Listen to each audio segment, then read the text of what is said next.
To Mobashra Tazamal, who's a researcher and writer focused on Islamophobia. She joins us now from London. Mobashra, what have we learned in the wake of this terror attack in New Zealand? I think we've learned that, the views that we're hearing in mainstream media and political discourse are having an effect. And in the case of Christchurch, it's a violent effect. I read the gunman's manifesto, 74 pages, where, I wasn't surprised by what I saw because I hear and read these things every day.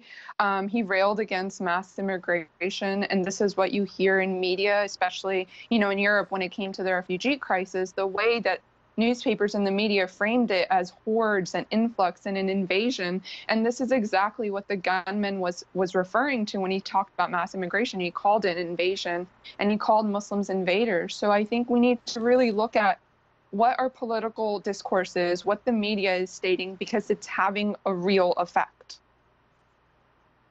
Well, Bashra, I know you've just touched on the media a little bit there, but I know that there's been a lot of talk about the stereotypes that exist in popular culture. So we're talking movies, television, much more beyond just what we see in the news and how things are covered.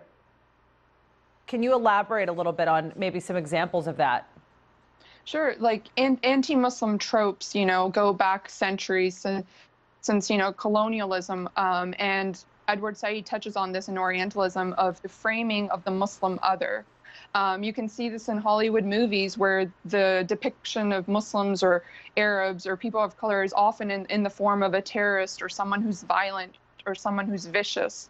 These are kind of the embodiments that have been placed for Muslims. And in popular culture, this is what, Western audiences are introduced to.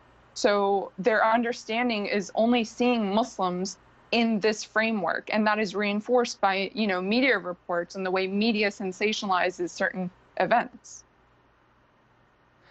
Mobashra, in the wake of New Zealand's terror attack, we have seen the New Zealand Prime Minister doing a number of things to make the community feel more inclusive and safe.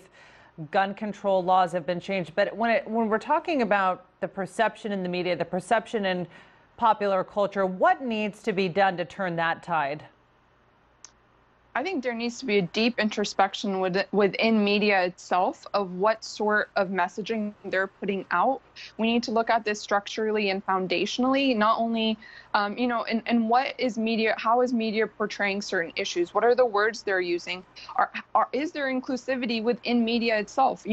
How many journalists, how many Muslim journalists do they have in their newsrooms? So we really need to look at this at a foundational core level, because this is the messaging that is being put out in the mainstream.